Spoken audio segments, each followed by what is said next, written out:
이탈리아 르네상스의 거장인 레오나르도 다빈치라는 유명한 작가가 몇 년 동안 고생해서 작품 하나를 만들게 되었습니다.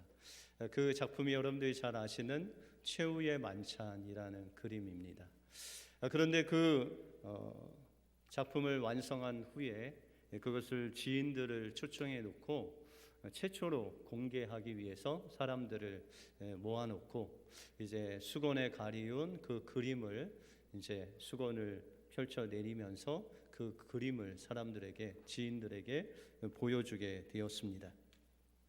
그 순간 사람들의 입에서는 탄성이 흘러 넘치게 되었고, 사람마다 이야기하기를 정말 대단한 작품이다. 그러면서 저 예수의 손에 들린 저 광채나는 유리 잔을 보십시오. 정말 진짜 같습니다. 라고 하면서 사람들이 막 탄성을 부르게 되었습니다. 그때 레오나르도 다빈치는 붓을 들고 그들이 그렇게 극찬한 유리 잔에다가 붓으로 그것을 유리잔을 그냥 뭉개 버렸습니다. 그리고 여러 시간에 걸쳐서 그 최후의 만찬이라는 그림을 다시 그리게 되었습니다. 그 사람들이 물었습니다. 왜 이렇게 훌륭한 작품을 망치십니까? 라고 그렇게 이야기를 했더니 그 다빈치가 말하기를, 나는 예수 그리스도를 중심으로 그림을 그렸는데 여러분들이 보실 때 예수님이 보이지 않고 그 예수님이 가진 그 유리 잔이 보인다면 이거는 실패한 작품입니다. 그래서 그는 이제 최후의 만찬이라는 그림을 다시 그리게 되고 그 성화가 정말 지금까지도 유명한 작품으로 길이 남게 되었다라는 것이죠. 여러분들 신앙생활을 하면서 누구를 드러내십니까? 또 누구를 보고 신앙생활을 하십니까? 우리가 집중하고 바라봐야 할 분이 예수님입니다. 그 예수님에도 불구하고 때로는 우리가 주님을 바라보지 못하고, 우리가 주님께서 교회에 봉사하는 일을 한 데도 있어서 우리가 주님을 보지 않고 일할 때 우리는 때로는 넘어지고 때로는 힘든 그런 시간을 보낼 때가 있다라는 것이죠. 그러므로 우리의 신앙에서도 다른 것에 집중하기보다는 오직 우리의 주인 되시고 우리의 머리 되신 그 예수님께 집중할 때 우리의 봉사하는 일, 우리의 신앙생활을 통해서 그리스도를 닮아가는 그런 주님이 원하시는 그리스도인들로 변화될 줄 믿습니다. 여러분들의 삶 속에서 온전히 예수님께 집중하심으로 주님이 원하시는 온전한 그리스도인들이 되시길 주님의 이름으로 축원드립니다. 오늘 본문을 통해서 주님이 원하시는 건강한 교회는 어떤 교회고, 그 건강한 교회 속에서 우리가 온전한 사람으로 세워져 가기 위해서는 우리가 어떻게 신앙생활을 해야 되는지를 오늘 본문을 통해서 살펴보겠습니다. 먼저 그리스도의 몸된 교회가 건강해지려면 우리가 온전한 사람이 되어야 됩니다. 하나님은 하나님의 교회를 세우기 위해서 우리에게 여러 가지 은사를 주셨습니다. 그런데 그 은사 중에 오늘 11절에 보시면 그가 혹은 사도로 혹은 선지자로 혹은 복음 전하는 자로 혹은 목사와 교사로 주셨다라고 그렇게 말씀하고 있습니다. 우리가 여러분들이 이 은사들 말고 다른 은사들이 또 많죠.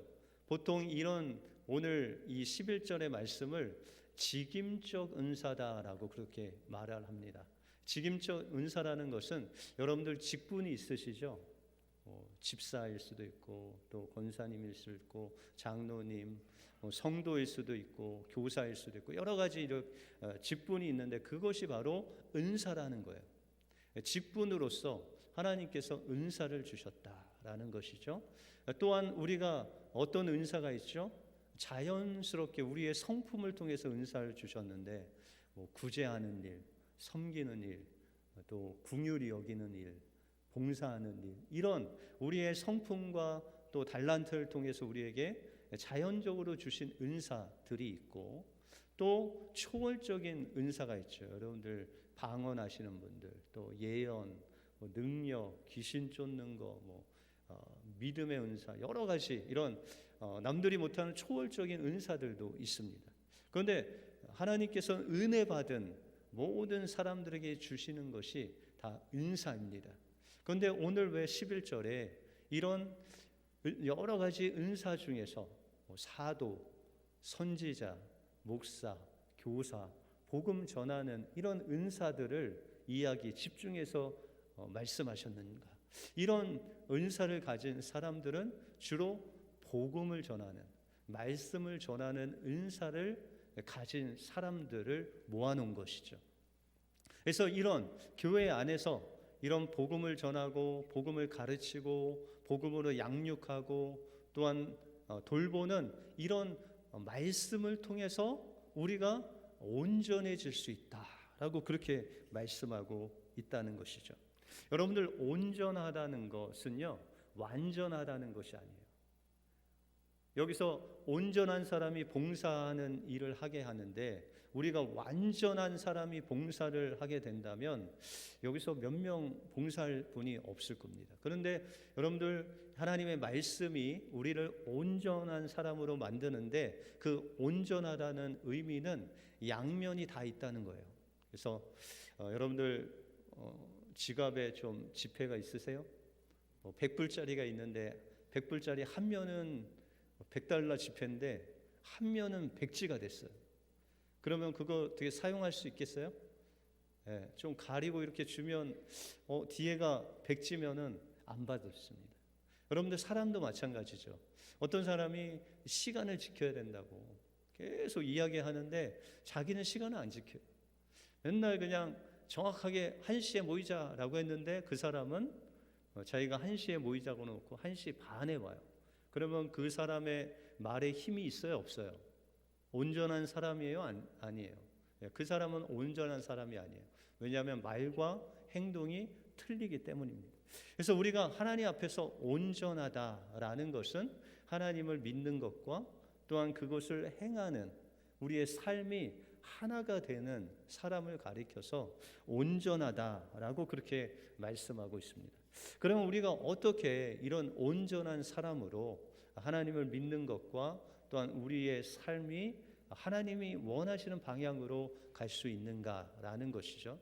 그것이 바로 11절에 말씀하신 복음을 전하는 자들, 사도나 선지자나 목사나 교사나 이런 사람을 통해서 하나님께서 전해주신 그 하나님의 말씀을 통해서 우리를 온전한 사람으로 만들어 가신다. 그러면 하나님의 말씀이 어떻게 우리를 온전한 사람으로 인도할 수 있느냐라는 것이죠. 우리가 디모데후서 3장 16절에 보시면 모든 성경은 하나님의 감동으로 된 것으로 교훈과 책망과 바르게 함과 의로 교육하기에 유익하니 이는 하나님의 사람으로 온전케 하며 모든 선한 일을 행하기에 온전케 하려 함이니라 라고 말씀하고 있어요. 하나님의 말씀, 성령의 감동으로 된 이 66권의 말씀을 통해서 성령님께서 우리의 삶을 인도하신다는 거예요. 우리가 도표를 하나 보면 이 하나님의 말씀은 4가지로 우리를 인도하신다는 거예요. 첫 번째가 교훈입니다. 여러분들 저 도표에 보면 맨 위에 교훈이라고 써 있죠. 이 교훈이라는 것은 하나님 말씀을 통해서 우리가 하나님께서 원하시는 뜻대로 갈 그 좁은 길을 보여주신다는 거예요. 내가 이렇게 살아야 되는구나 라는 것을 보여주는 것이 교훈이라는 거예요. 그래서 우리가 하나님 말씀을 읽고 성령께서 그 말씀을 통해서 우리의 가야 할 그 길을 보여주시는 것, 그것이 이 성경을 통해서, 교훈을 통해서 우리의 갈 길을 보여주신다는 거예요. 근데 우리가 그 길을 가다 보면 때로는 다른 곳으로 갈 때가 있죠. 친구 따라 어디 간다고 우리가 하나님께서 원하시는 방향이 아니라 다른 방향으로, 세상의 방향으로 갈 때가 있죠. 그것을 가리켜 성경은 뭐라고 그러죠? 죄라고 합니다. 그래서 죄라는 단어 중에 하말티아라는 단어가 있는데, 이 하말티아라는 단어는 관역에서 벗어나다. 이 교훈을 통해서 하나님이 원하시는 그 방향이 있는데 그곳에서 벗어나서, 저 도표를 보면 가다가 이 책망이라는 곳으로 가죠. 이 다른 길로 가는 것이죠. 죄의 길로 가는 것이죠.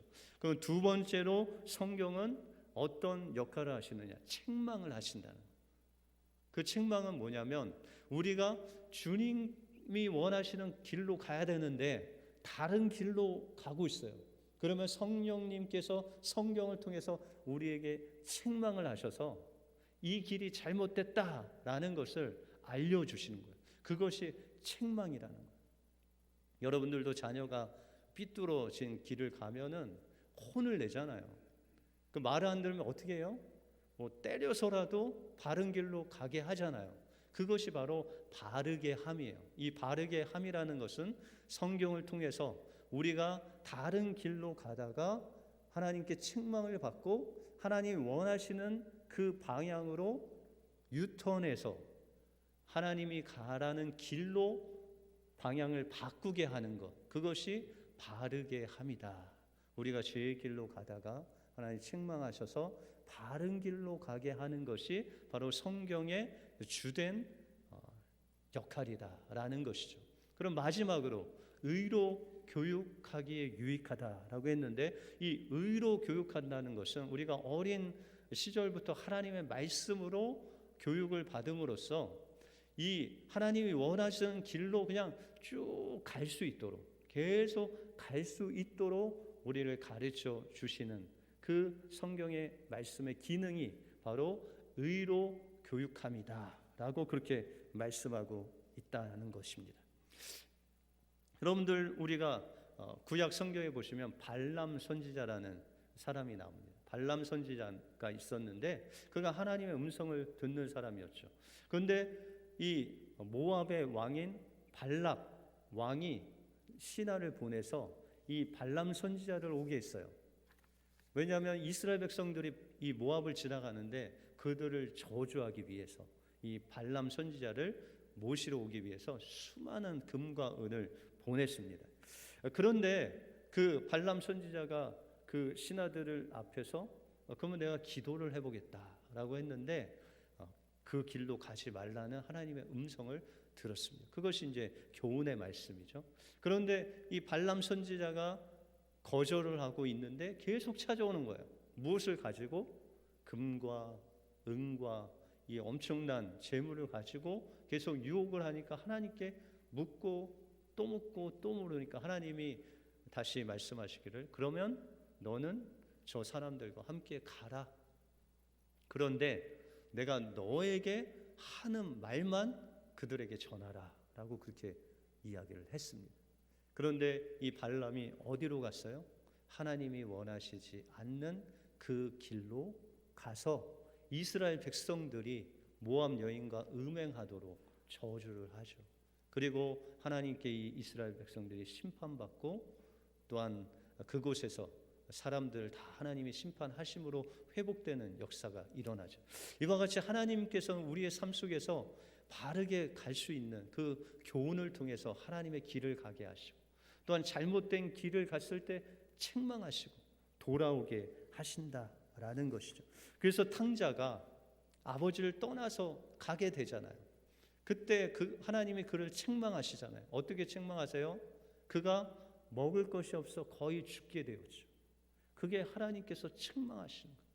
그래서 그가 하나님께 회개하고 어떻게 했어요? 하나님께서 바르게 하심으로 그를 주님께, 아버지께로 돌아오게 하죠. 그리고 그가 아버지 품에서 이제 계속 살아가는 것이, 그것이 바로 의로 교육함과 같이 우리가 하나님 말씀 안에서 따라가는 것이죠. 그러므로 우리를 온전케 하시는 놀라운 하나님의 섭리는 바로 이 말씀을 통해서, 성령님을 통해서 우리에게 교훈과 책망과 바르게 함과 의로 교육함을 통해서 계속 주님과 친밀한 교제를 하게 한다는 거예요. 우리가 주님을 믿는 것과 실제로 사는 것이, 그것이 삐딱하게 가면 책망도 하시고 또 바르게 함도 하시고 또 의로 교육해서 그 길을 잘 갈 수 있도록 우리가 주님 안에 머물게도 하시는 그 주님의 섭리가 바로 말씀을 통해서 성령 안에서 우리를 인도하시는 그 놀라우신 하나님의 인도하심을 통해서 여러분들의 삶을 온전케 자라게 하시는 놀라운 하나님의 섭리가 담겨져 있다라는 것입니다. 그러므로 오늘 우리가 이 한 주간을 살아갈 때 하나님이 원하시는 온전한 사람이 되기 위해서는 철저하게 하나님의 말씀에 인도하심을 받으세요.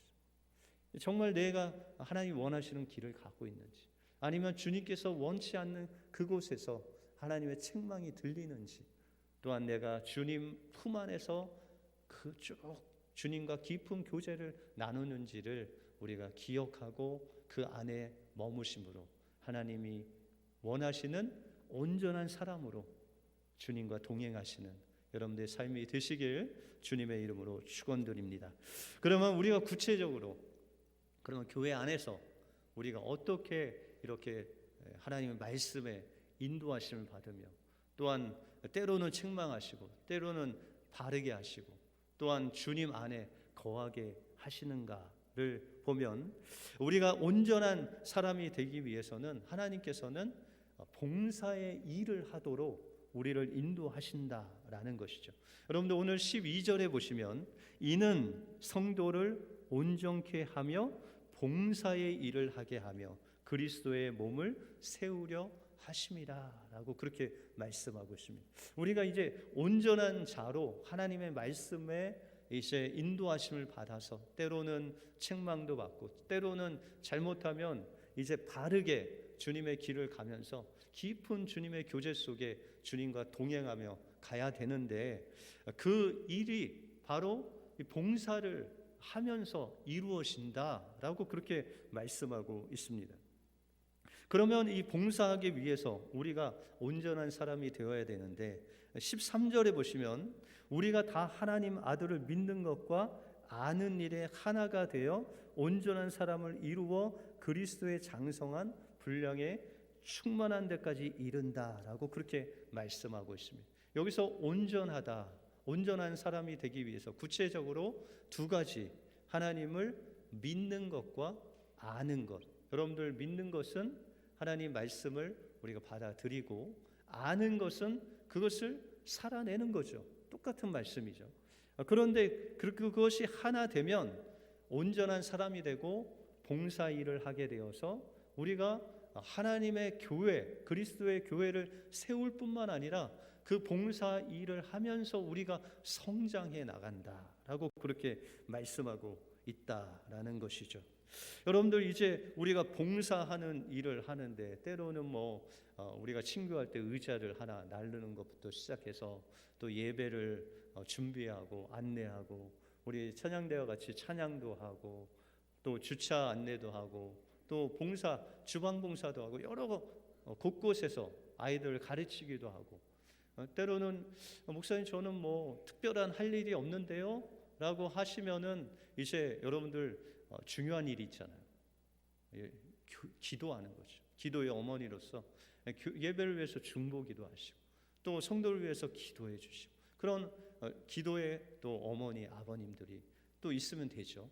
그런데 이렇게 봉사를 하는 그런 지체로 우리가 봉사를 하게 되면 어떤 유익이 있냐면 우리가 이 그리스도의 몸이라는 소속감이 생깁니다.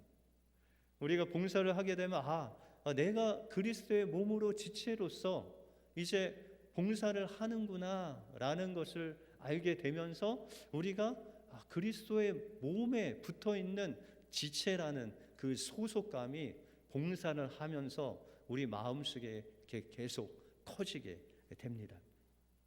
그런데 우리가 봉사를 하게 되면 어떤 어려움이 생기죠. 가끔 시험에 들었다고 하신 분 있고 때로는 실족하신 분도 있고 때로는 어려움을 당할 때가 있지 않습니까? 다시 말해서 우리가 성장하는 것을 막는 세력, 막는 그런 유혹이 우리에게 찾아온다라는 것이죠. 그래서 오늘 14절에 보시면 이는 우리가 이제부터 어린 아이가 되지 아니하여 사람의 괴술과 간사한 유혹에 빠져 모든 교훈의 풍조에 밀려 요동치 않게 하려 하심이라라고 말씀하고 있습니다. 우리가 이제 예수 그리스도를 믿는 것과 아는 것에 하나 되어서 말과 믿음과 행동이 하나 되기 위해서 주님이 봉사의 일을 하게 하시는데, 이 봉사의 일을 못하게 하는 걸림돌이 있는데, 그것이 첫 번째가 어린 아이로 머물라고 유혹한다는 거예요. 여러분들, 우리가 영적인 아이, 영적인 청년, 영적인 아비에 대해서 살펴보았지 않습니까? 영적인 아이, 이 그리스도 안에서 어린 아이는 어떤 특징이 있었죠? 이 영적인 아이의 특징에는 요구하는 것이 많습니다. 이거 해줘라, 저거 해줘라. 그리고 나만 알아달라, 나만 사랑해달라 그러죠. 여러분들 자녀 중에 첫째가, 둘째가 나면은 사랑이 어디로 다 쏠려요? 네, 막내한테 다 쏠리잖아요. 그러면 첫째가 어떤 행동을 하죠? 안 하던 행동을 합니다. 가끔 뭐 컵도 깨고, 뭐 아주 엄마가 중요시 여기는데 막 낙서해버리고. 왜 그러죠? 성격이 아주 나빠져서? 아니에요. 엄마 관심을, 엄마 사랑을 받기 위해서 계속 엉뚱한 짓을 하는 거예요. 근데 여러분들 영적인 아이로 머물러 있으면은 교회 안에서 그냥 나만 알아달라는 거예요. 나만 사랑해 달라는 것이죠. 그리고 아무 일도 하지 않는 것이죠. 그냥 돌봄만 받으려고 하는 거죠. 여러분들, 이런 시기가 우리에게도 있어요. 왜냐하면 우리가 예수 그리스도를 믿고 거듭나면 영적인 아이지 않습니까? 그때는 돌봄을 받아야 되죠. 요구하죠. 나만 봐달라고 사랑이 필요하죠. 그 사랑을 먹으면서 또한 성장을 하게 되는 것이죠. 그런데 우리가 예수 그리스도를 믿고 1년이 지나고 2년이 지나고 10년이 지났는데도 계속 나만 사랑해달라, 봉사일은 안 해요. 그냥 예배 드리고 가고.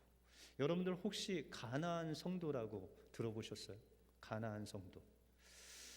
예, 한 몇 분은 들어보신 것 같은데, 가나안 성도가 어떤 성도냐면요, 교회 안에서 열심히 뭐 일도 하고 교회 생활하다가 마음에 상처를 받았어요. 그래서 교회를 안 나오고 그냥 혼자 집에서 예배 드리고 신앙생활 하시는 분들이에요. 지금은 뭐 코로나 때문에 부득이하게 집 안에서 영상 예배를 드리시는 분도 있지만, 이제 좀 있으면 코로나가 많이 이제 잠잠해지면 다 나오실 것이죠. 그런데 이 가나안 성도들은 코로나가 다 없어도 안 나와요. 왜요? 왜? 내가 가서 봉사하고 헌신하고 사람들하고 또 만나면은 시험에 들거든요. 그게 싫어서 그냥 나는 조용히 집에서 그냥 예배 드리고 그렇게 신앙생활을 하겠습니다라는 분이 있어요. 어떻게 보면 저 사람 되게 지혜롭다. 뭐 같이 뭐 시험에 들 일도 없고 실족할 일도 없고. 근데 오늘 본문에 보시면요, 그런 사람들은 어떻다고 하세요? 봉사의 일을 하지 않으면 어떻게 해야 돼요? 잘하지 않는 거예요. 교회가 그분을 통해서 세워져야 되는데 성장하지 않는 거예요. 여러분들 몸이 있는데 성장해야 되는데 성장하지 않으면 어떻게 돼요? 그 기능이 마비되는 거예요. 그래서 아무리 집에서 예배 드리고 성경을 보고 또 그곳에서 신앙생활을 잘 해도 한계가 있는 거예요. 그러나 우리가 교회에 나와서 조그만 일이라도 봉사하고 기도하고 서로 부딪히고 때로는 뭐 실족도 하고 넘어지기도 하고, 그런데 그런 일을 통해서 하나님께서 우리를 성장시켜 주신다는 거예요. 그런데 이 원수악한 마귀는 우리를 그 어린아이에 머물게 하고, 이 사람의 괴율과 간사한 유혹, 이것은 뭐냐면, 야, 너 교회 일 깊숙이 들어가면 시험 든다. 알면 알수록 힘들어져. 그러니까 그냥 적당히 해라 라는 인간의 생각과 유혹으로 우리가 봉사하는 일에 실족해 하고 안 하게 멈추게 한다. 그게 우리의 성장이 멈출 수 있다라는 것이죠. 그리고 때로는 우리가 봉사하는 일을 할 때 시험에 들고 실족하는 일들이 있는데, 그것은 우리가 주님을 믿는 것을 가지고 그걸 알고 주님을 알아가야 되는데, 성령의 인도하심을 받아야 되는데, 때로는 내가 교회를 위해서, 내가 주님을 위해서 일한다라고 생각하세요. 그러면 내가 교회를 위해서 일하려면 뭐가 필요해요? 내 능력이 필요하잖아요. 내 힘이 필요하잖아요. 내가 해야 되니까. 그런데 주님께서 그것을 원하시는 것이 아니라 주님은 우리를 통해서 주님이 일하시길 원해요. 여러분들 통해서 주님이 일하시는 거예요. 그럼 여러분들은 뭐가 필요해요? 그 주님을 바라보는 믿음이 필요하고 주님께서 인도하시는 대로 순종하는 게 필요한 거예요. 주님과 긴밀하게, 하나님, 제가 여기서 무엇을 하기를 원하십니까? 주님 바라보면서 하면, 내가 예수님 때문에 일을 하면 예수님 마음을 가지고 일을 하게 돼요. 그러면은 시험에 들 것도 들지 않죠. 왜요? 예수님께서, 예수님의 마음을 가지면 우리 모난 우리를 위해서, 죄된 우리를 위해서 주님이 십자가에 죽기까지 우리를 사랑하셨거든요. 여러분들, 예수님의 제자들 다 좋은 사람만 있었어요? 그 예수님의 제자 중에 가룟 유다도 있었네. 가룟 유다는 예수님을 팔잖아요. 여러분들 중에 뭐 저를 어디 파는 사람은 없잖아요. 그런데 예수님 제자에 예수님을 파는 사람도 있었다는 거예요. 그런데 그 또한 용납하셨다. 예수님이 그 오병이어를 통해서 자신의 피와 살을 다 나누어 주셨는데도 불구하고 그들이 나중에 어떻게 해요? 예수님을 십자가에 못 박으라고 외치잖아요. 그 많은 기적과 그 놀라운 하나님의 병고침의 능력을 체험한 그 사람들도 예수님을 배반하잖아요. 우리 때로는 교회 봉사일을 할 때 우리의 마음을 아프게 하는 사람도 있고, 의견이 맞지 않는 부분도 있고, 실족하게 하는 사람도 있는데, 그것을 인간의 눈으로가 아닌 우리 주님의 마음으로 보고 주님께 그것을 맡기면 주님의 능력으로, 주님의 사랑으로 온전해지고 하나 되는 놀라운 역사가 여러분들의 봉사의 일을 통해서 일어나게 된다라고 말씀하고 있다는 것이죠. 그러므로 우리가 주님의 봉사의 일을 하게 되면 주님의 사랑으로 교회가 세워질 뿐만 아니라 그 주님을 더 사랑하는 마음, 그래서 우리가 교회를 사랑하는 마음이 생기고, 그 사랑하는 마음이 커 나가면 나갈수록 여러분들의 영적인 몸이 성장하는, 자라는 놀라운 역사가 일어나게 된다라는 것이죠. 제가 전임 전도사를 2년 동안 마치고 이제 부목사 부임지로 가서 사역을 하게 되었습니다. 근데 몇 달 안 돼서 교회에 문제가 생겼어요. 그 큰 교회였는데 제적 4만 명 교회였는데 원로 목사님과 담임 목사님과 이제 싸움이 시작됐어요. 분쟁이 시작됐어요. 그런데 이 원로 목사님이 이제 따르는 분들은 별로 많지는 않았는데 교단에서 총회장까지 하셨기 때문에 이제 파워가 있었어요. 근데 어느 날 새벽에 자는데 전화가 왔어요. 목사님께, 부목사님께. 전도사님 큰일 났다고, 교회에 문제가 생겼으니까 빨리 오라고 해서 새벽 한 4시 반쯤에 교회로 갔더니 교회 출입구가 컨테이너로 다 막아 있어요. 그리고 이런 입구는 그 용접을 해서 그 틀을 만들어 갖고 아예 용접을 해버렸어요. 못 들어가는 거예요. 그리고 그 안에 있던 일하시는 분이나 숙직을 하는 목사님은 그 지하에 감금해 놓고 용역을 써서 한 120명이 용역이 들어와서 모든 그 성도들 들어오질 못하게 하는. 그리고 이제 들어오려고 하면은 여러분들도 들어보셨죠? 물대포 쏘고 벽돌을 막 던지는 거예요. 그래서 막 성도들이 다치고 막 이러고 있었어요. 그래서 이제 저는 이제 그때 당시 전임 전도사였으니까 그래도 교육자니까 그 안에 들어가려고 이제 가는데 어떤 집사님이, 안수 집사님이 저에게 오시더니 말리는 거예요. 안수 집사님인데 그때 당시 한 70 정도 되신, 나이 드신 안수 집사님인데 몰골을 보니까는 벌써 그 용역들이 던진 벽돌에 맞아서 머리에 피가 나시고 계신데, 한쪽으로는 머리를 이렇게 대시고 한쪽은 저를 뜯어 말리시는 거예요. 그래서 집사님 왜 그러시냐고 그랬더니 전사님, 교회는 우리가 지킵니다. 전도사님 다치시면 안 돼요. 그러면서 끝까지 저를 교육자들을 들어가지 못하게 하고 그 아픈 몸으로 또 들어가시는 거예요. 교회다. 벽돌을 던지고 물대포 쏘는데 그거 뚫고 그냥 들어가시는 거예요. 그때 제가 깨달았던 것은 저분은 정말 주님의 몸된 지체구나. 저분은 교회를 저보다 더 사랑하시는 분이구나 라는 것을 깨달았어요. 여러분들, 그 나이 드신 분이 그 뭐가 힘이 있다고 또 돌에 맞으면서까지 교회를 지키려고 들어가려고 하세요.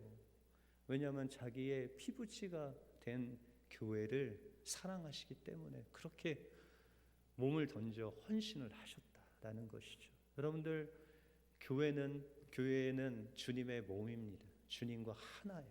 그래서 몸이 아프면 주님이 아프신 거고, 몸이 어디가 좀 이제 이상이 있으면 우리 전체 교회가 아픈 거예요. 그렇기 때문에 한 분 한 분이 하나님을 봉사하고 또 교회를 세워가는 일에 하나 되어서 그 사랑 안에서 봉사하고 또한 기도하고 서로 격려하며 나갈 때 교회, 우리 은혜교회가 세워지고 주님의 몸된 교회가 세워지고 우리에게는 우리의 영적인 몸이 성장하는 놀라운 역사가 일어날 줄 믿습니다.